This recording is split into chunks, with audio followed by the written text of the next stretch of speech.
Hi, I'm Taylor, and I'm 29 years old. My life has been full of challenges, but I wouldn't trade those tough times for anything because they've made me who I am today. To tell my story, I need to start from the very beginning. I was born and raised in a small town called Fairfield, Iowa. Growing up, it was just me and my mom. My dad struggled with alcoholism, and from what my mom told me, he couldn't handle life as an adult. I don't remember much about him because he left when I was only 3 years old, and he's never been part of my life since. After my dad left, my mom had a hard time coping. Occasionally, my grandparents helped us financially, which was a big relief. To support us, my mom worked several shifts at a diner owned by Richard and Eleanor Evans. I went to school with their son, Ethan, who later became my ex-husband. At first, Ethan and I didn't get along, but as we grew older, we became close friends. We started dating when I was 16. However, Eleanor never really approved of our relationship and started distancing herself from my mom. The Evans family wasn't very wealthy either, and although the diner was decent, it wasn't doing great. Ethan used to tell me about his parents' late-night arguments over the struggles of the business. Everything went downhill in the summer of 2016. At that time, I was working at a bookstore, determined to save up for college. I had big dreams, even though I came from a small town. But then my mom had an accident. After fighting for her life in the hospital for a month, she passed away. I was devastated. She was the only family I had aside from my grandparents. I felt completely lost. Ethan became my support during this dark time and helped me through it. I decided to leave my job at the bookstore and took up my mom's position at the diner because it paid better. Sadly, I had to give up on my college dreams and focus on surviving since I was now on my own. About 8 months after my mom passed away, while we were closing up the diner, Ethan surprised me with a marriage proposal. I said yes with all my heart. Our wedding was small and intimate, with only a few people. After we got married, I moved in with him and his parents. However, something felt off. Eleanor had always been concerned with wealth and status. I remember my mom telling me how Eleanor used to talk about wanting the diner to thrive and finding a wealthy, well-educated girl for Ethan.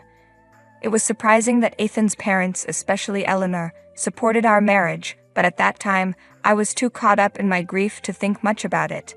Even though Eleanor knew about our relationship, she subtly hinted that Ethan deserved to be with someone of higher status. One day, when the diner was busy, one of Ethan's friends visited. I was in the back doing inventory when I overheard Eleanor talking with Miles and his new wife, Sheila. When I came to the front to say hi, Eleanor quickly sent me away without properly introducing me. Later, Eleanor and I had an interesting conversation. "That was Miles," she said. "He recently got married, huh?" "Oh yes, he married Sheila," she continued. "She's an absolute gem, you know. Fantastic upbringing and all. Both her parents are top-notch doctors in Orlando. She's quite remarkable herself, practicing law. Really, a catch like her is what any man dreams of. Lucky guy, that Miles. I wish my Ethan had that kind of luck." "What do you mean?" I asked. "Well, you know how it is. Sometimes, I just wish Ethan had found someone who's more put together, like Sheila," Eleanor said.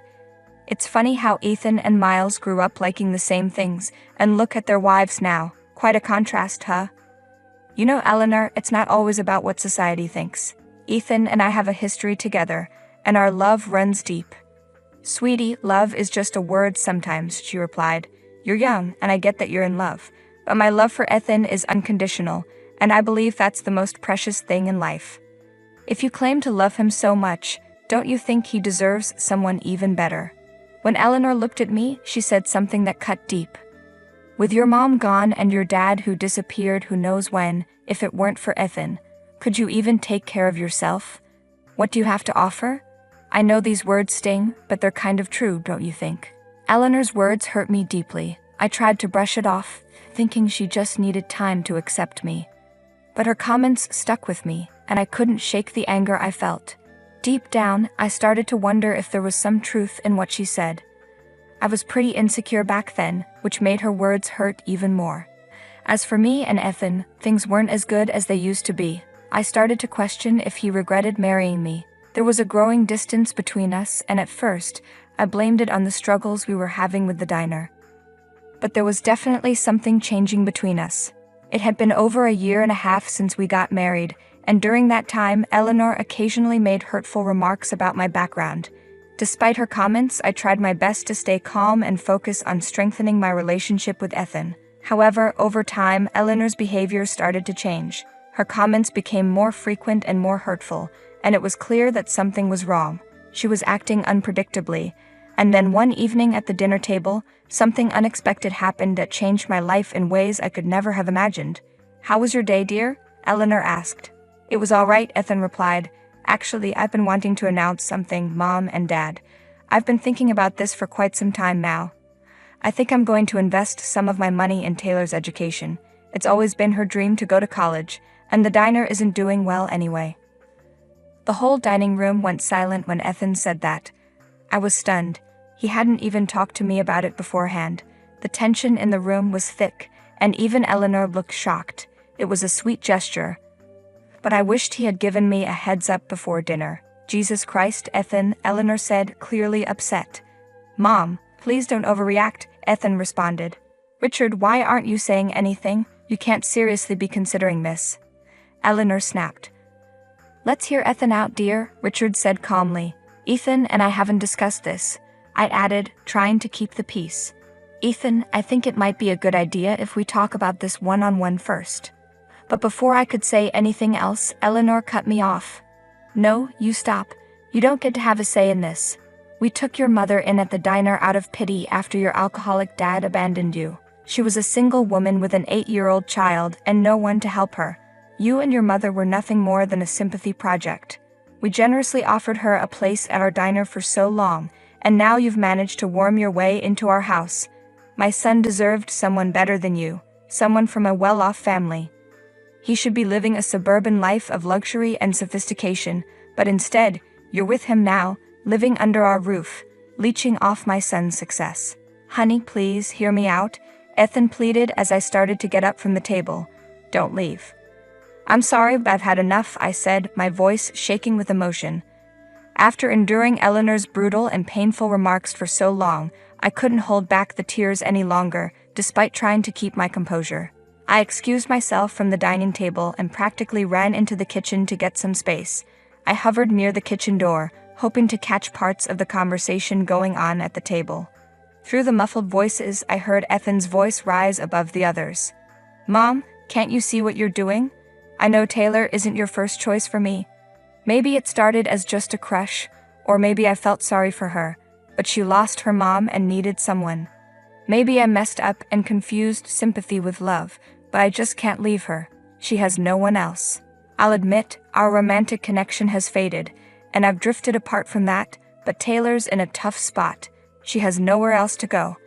I've been thinking about paying for her college, and maybe after that, we can figure out the divorce. But I can't just kick her out like that. We've been together since we were 16, you know." "Oh my God, Ethan," I heard Eleanor respond, her voice filled with frustration. "I've seen this coming from the start. Taylor is nothing but trouble. You've let your emotions get the best of you. Pity isn't the foundation for a lasting relationship.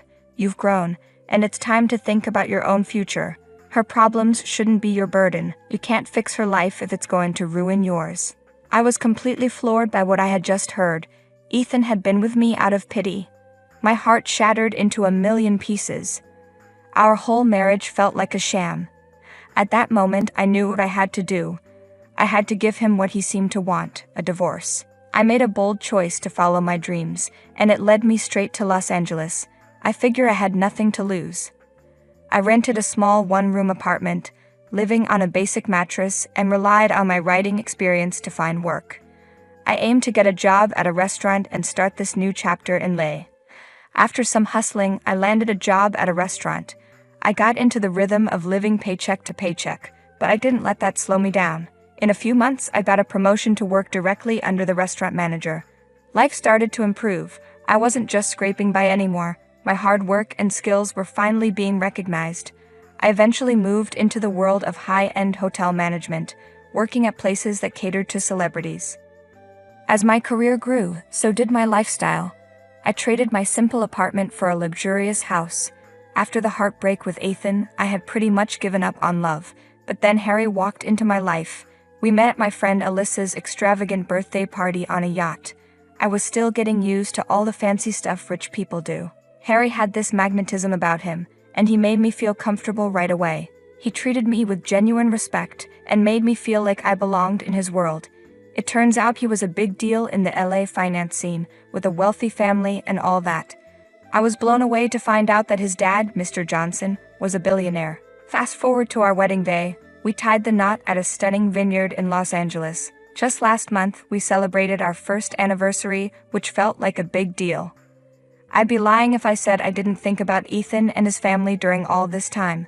While I was out here hustling to make a name for myself, Eleanor's words haunted me.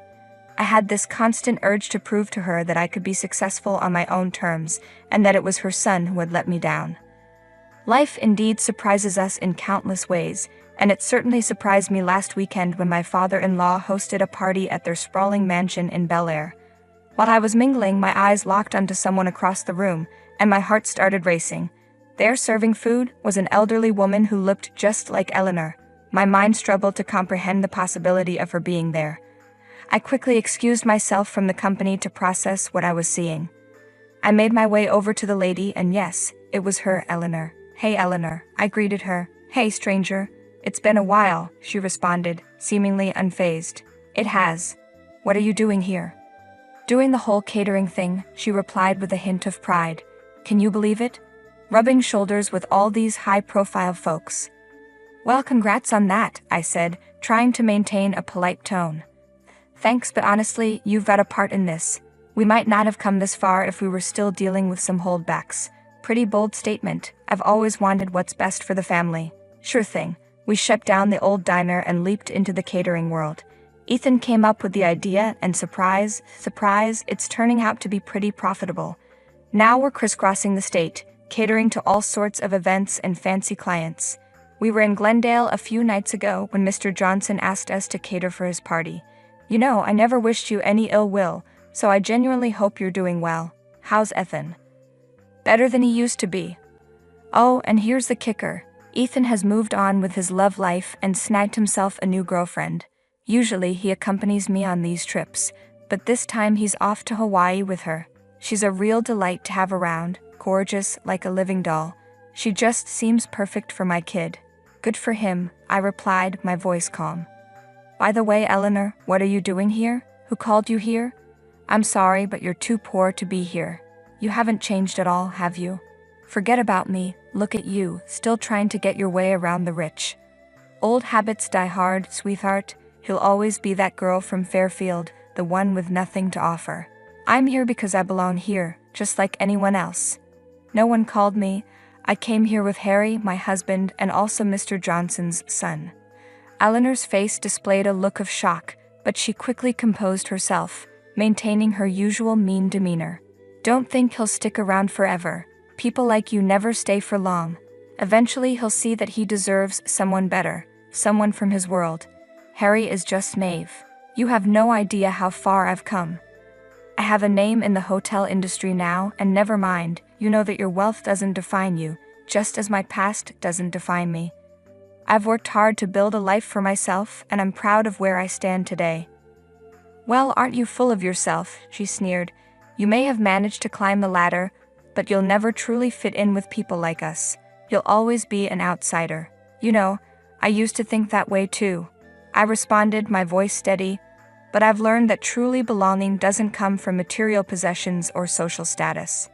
"You've certainly grown bold, haven't you?" "Well, we'll see how long that lasts. I've seen it all before. It's good that Ethan got rid of you. If you want to delude yourself, go ahead, but don't expect me to change my mind about you." I was all set to deal with Eleanor and show her I meant business, but suddenly the sound of a spoon hitting a glass stole the spotlight. "Ladies and gentlemen, if I may have your attention, please. Tonight I stand before you with a lot of pride and joy in my heart. It is a momentous occasion as I pass on the torch of responsibility to the next generation. My son, Harry." I gave Harry a quick look, and our eyes connected for a second. I smiled at him, and "I'm proud of you" smile.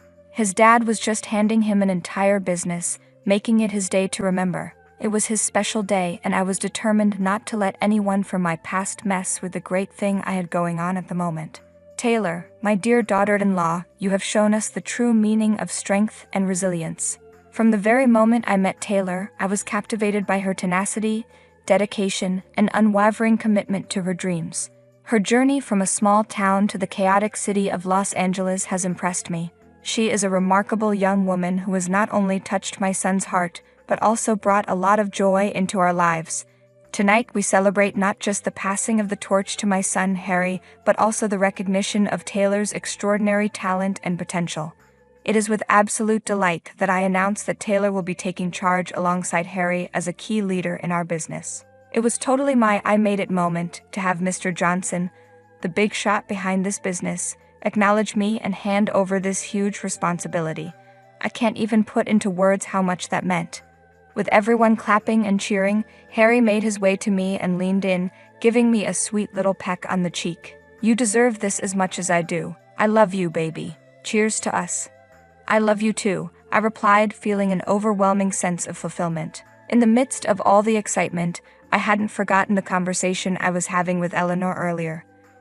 Now with this huge announcement, I was itching to see her reaction and maybe just drop it on her. I scanned the room and spotted Eleanor, still standing there, somewhat taken aback. Hey, I said as I approached her. I just swung by to soak up this moment, you know, the one where I get to show you how off the mark you were about me. Oh, the golden days of your doubt. Remember when you thought I'd crash and burn in this world? Like a hot minute ago. I had valid concerns, okay? I mean, how could he? No, you got it all wrong. Well, those words just got upgraded to my achievements, co-running this business with Harry, living the life I've always wanted. I didn't level up for your approval, but I can't deny that it's pretty satisfying watching you squirm. At that moment, a hint of satisfaction crept over me because it seemed like karma was doing its thing perfectly.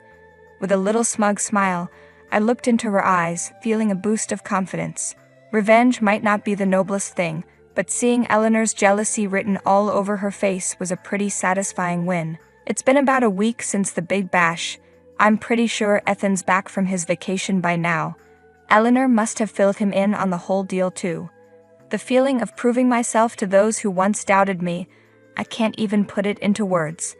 It's a reminder that you never know what someone's really made of, and that even the biggest skeptics can be proven wrong. With Harry right there beside me, we're juggling not just one but two businesses, living life to the fullest, rich in every sense of the word.